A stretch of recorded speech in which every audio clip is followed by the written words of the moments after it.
안녕하십니까. 주역 64개 노트 정리. 이번 시간에는 지뢰복 두 번째 시간입니다. 전체적으로는 156번째 노트 정리입니다. 이번 시간에는 지뢰복의 그 초구 멀리 나가지 않고 돌아온다. 6이 휴복의 의미에 대해서 같이 한번 보겠습니다.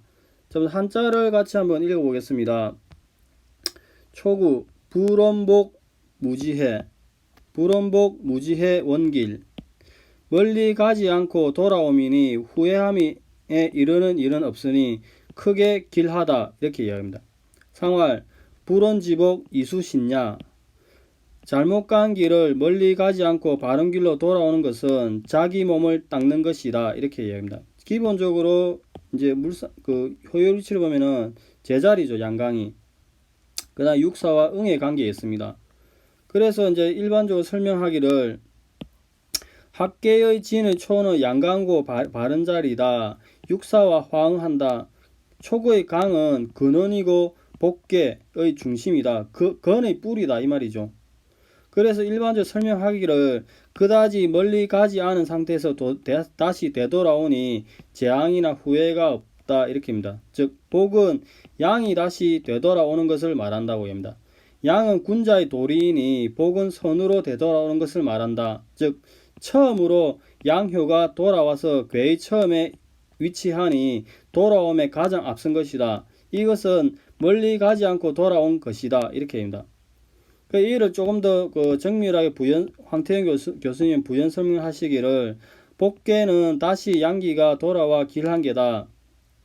단점은 아직 양기가 취약하여서 길상하다고 말하지 못한다는 점이다. 이 양기가 성취하는 업적은 그의 노력 여하에 달려있다고 합니다.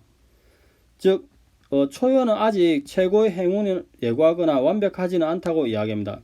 그래서 위의 효와 관련지어 생각할 점은 밖의 경우에는 기강이 점점 물러내지다가 유고부터 점차 회복하는 상황이고, 상구에서는 드디어 소인을 완전히 제압하고 소인은 방려하고 군자는 석과불식, 이제 수레를 큰태고 이렇게 하죠.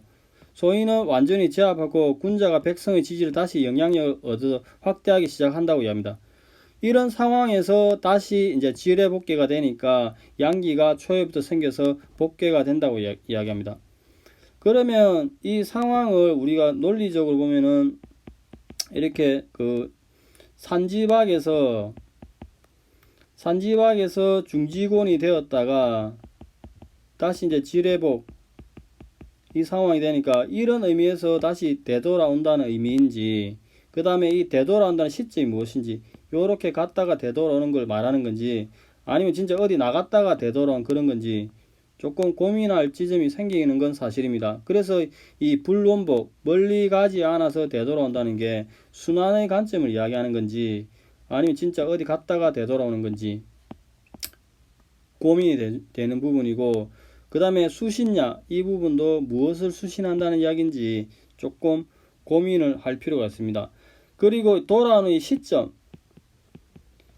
판단도 중요하죠. 주역에서 시중을 강조하니까 이 시점을 우리가 전략적으로 어떻게 판단할 것인가도 문제가 될 것입니다.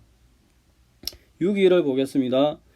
휴복길, 휴복지길 이하 있냐? 아름답게 돌아옴이 길하다. 아름답게 돌아옴이 길하다는 것은 인으로서 몸을 낮춤이니라. 즉 조금 다르게 설명하는 견해는 잘못을 멈추고 돌아오니 길한 것은 아래가 어지기 때문이다로 보는 견해가 있습니다. 즉 기본적으로 이렇게 6위는 중정의 자리를 얻었죠. 그 다음에 응은 없습니다. 근데 밑에 있는 강이 이렇게 딱 자리 잡고 있으니까 강과 친비의 관계를 유지하고 있죠. 그 다음에 이 강이 엄청나게 중천근의 근의 뿌리이고 양계의 최초이니까 이제 이 양에 의지해서 이하이냐를 설명하는 게 많습니다. 견해가 많습니다. 즉 설명을 보면은 유기는 정중이다. 정응하는 효는 없다. 초효강과 친비의 관계에 있으니 유기는 자리가 합당하고 양효인 초효와 가까워서 길하다고 이야기합니다. 즉 유기는 중도를 스스로 알기 때문에 양기가 생긴 바로 또 다음에 서열이라서 인덕이 있는 아래 효에 복종을 하고 선한 일로 되돌아가니까 돌아가기 쉬운 것이다 이렇게 이야기합니다. 그래서 휴복을 기꺼이 돌아온다. 마치 아래 사람에게 어질게 대하고 그와 조화를 도모하니 아름답게 회복된다 이렇게 이야기합니다. 아름답다 의미는 좀 추상적이죠. 오히려 기꺼이 돌아온다 이렇게 하면 조금 직관적인데, 그리고 또 돌아온다는 의미가 이제 초구가 이렇게 근원이어서 이야기하는데, 그러면 우리가 실제로 효를 받았을 때 휴복의 의미가 돌아온다는데 이 하인과의 관계에서 이제 어떤 의미를 가지는지 조금 검토가 필요하겠습니다. 주체적으로 6.2의 지위에서 초구와의 관계를 어떻게 설정할 것인가는 효를 받았을 때 조금 더 문제가 되는 지점일 것 같습니다. 여기가 이제 일반적인 설명이고, 다산의 설명을 보겠습니다. 불원복 무지해 원길 상활 불원지복 이수신냐. 멀리 가지 않아 곧 되돌아올 것이니 많이 변화하는 데까지 이르지 않을 것이다. 군주는 길할 것이다. 상활 멀리 가지 않아 곧 되돌아올 수 있었던 것은 스스로 수신에 힘썼기 때문이다. 이렇게 이야기합니다. 그럼 멀리 가지 않아서 되돌아온다고 이야기하는데, 이 12벽계 추이상 이게 지뢰복 본계죠. 지뢰복 본계는 모계를 도출할 수가 없죠. 이 자체가 모계니까. 그래서 교역계를 많이 써서 설명을 많이 합니다. 자, 일단 이 본계가 효변하면은 중지곡이 되긴 되죠. 근데 이 지뢰복을 이렇게 크로스 교역을 하게 되면은, 이제 지뢰복이 이렇게 크로스 교역을 하게 되면은 내지예가 나옵니다. 내지예. 이 내지예는 또 다른 모계인 이 내지예계의 모계는 지뢰복입니다. 그래서 전체적으로 설명하기를 내지예계가 이게 진이 바깥에 나가 있는 거죠. 근데 최초에는 이렇게 이제 안에 있는 상황이죠. 안에 있다가 추위를 하게 되면은 이렇게 바깥에 나가는 물상이 나오는데, 다시 교역을 하게 되면은 바깥에서 안으로 들어오는 이런 물상이 최종적으로 도출된 거죠. 그게 멀리 나가지 않았다가 다시 되돌아온다 이렇게 얘기합니다. 즉 설명하기를 진의 다리로 바깥에 나갔다가 국경의 초입 4위까지 갔다가 네 번째 위치까지 갔다가 다시 교역을 하게 되면은 지뢰복에 대해서 복귀하게 된다 이렇게 얘기합니다. 그러니까 무지해는 변한 게 많이 없다 이렇게 합니다. 학계 지인이 잠시 바깥에 나갔는데 다시 되돌아오니 그 결과가 예전과 같으니 많은 변화가 있는 것은 아니다. 그래서 무지해라고 이야기합니다. 즉 이 지뢰복이 본계인데 이 지뢰복계 12벽계이니까 모계를 취할 수 없으니까 교역의 방법에서 설명을 많이 하는데, 교역을 하게 되면은 이게 내지예가 됩니다. 내지예. 내지예는 이 내지의 본계가 지뢰복이니까 아까 설명했듯이 추위를 하게 되면은 이 밑에 있던 진이 이렇게 바깥으로 나아갔다가 멀리 나간 건 아니죠. 그래서 다시 교역을 하게 되면은 다시 되돌아오게 되니까 이제 변한 게 많이 없다 이렇게 설명하는 것입니다. 그 다음에 수시는 이제 그 뇌지액계가 이제 기본적으로 이렇게 보면은 뇌지액가 이렇게 되죠. 그래서 강이 이렇게 바깥으로 나간 상이죠. 그래서 강이 바깥으로 나가서 권의 백성들을 통치하는 와중에서 스스로 생각하기를 백성들을 통치하는 것보다는 스스로 자기 자신을 수용하여서 백성에게 모범을 보이는 게 더 낫다고 생각해서 다시 되돌아오는 거죠. 그래서 다시 자기 자신을 되돌이켜 구하고 건실하게 수용하니까 수신의 이미지가 이렇게 나오는 거죠.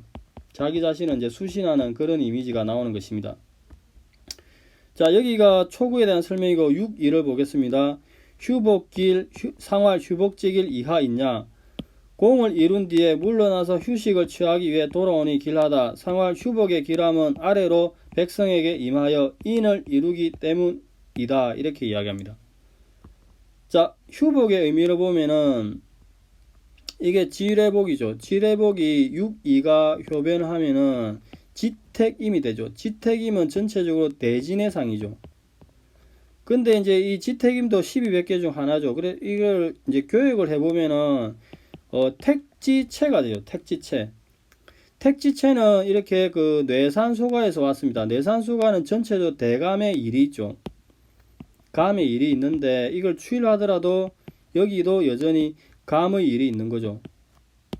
여전히 감의 일이 있는데 이 교역한 지택임은 감의 일이 없는 거죠. 그래서 일이 없으니까 쉬는 거죠. 노역의 상이 없으니까. 즉 설명해 보면은 택지체와 속각계는 모두 대감, 노역의 상이 있는데 교역을 하여서 지택임계가 되면 노역의 상이 없으니까 쉰다. 휴. 그래서 공을 이루고 물러나니까 물러나서 쉬는 그런 상이 있다고 이야기합니다. 이하 인야는 택지계의 택이 내려와서 대진의 인을 이루니, 즉 이 부분을 보면은 조금 지워서 보겠습니다. 여기에 이 택지체가 이렇게 있습니다. 이렇게 택지체가 교역을 하게 되면은 이제 내려오는 거죠. 그런 전체적으로 대진의 상이 나온 거죠. 대진은 우리가 그 방위를 오래간만에 했는데 방위로 보면은 진은 인이죠. 인. 이렇게 진은 인을 이루니 이하이냐 스스로 교역하여서 아래로 이만이 인을 이룬다 이렇게 얘기합니다. 즉 진은 인이고 태는 의고 감수는 지혜할 때 지, 리는 예. 그러니까 이 인의 물상이 나오는 거죠. 자, 글을 한번 읽어보겠습니다. 공을 이룬 뒤에 물러나서 휴식을 취하기에 돌아오니 길하다. 상활 휴복의 길함은 아래로 백성에게 임하여 인을 이루기 때문이다. 이렇게 이야기합니다. 자, 여기까지가 이제 기존의 오늘은 초구와 구유에 대해서 알아봤는데 멀리 가지 않아서 돌아온다. 초구의 의미가 무엇인지, 여기서도 수신의 의미, 돌아오는 시점의 판단이 중요하죠. 6.2가 이제 휴복, 기꺼이 돌아온다는 이 의미가 무엇인지, 이하 있냐, 인으로서 대하는데 일반적으로 초구와의 관계에서 설명을 많이 하는데 이 부분도 검토가 필요할 것 같습니다. 오늘은 여기까지 하겠습니다. 감사합니다.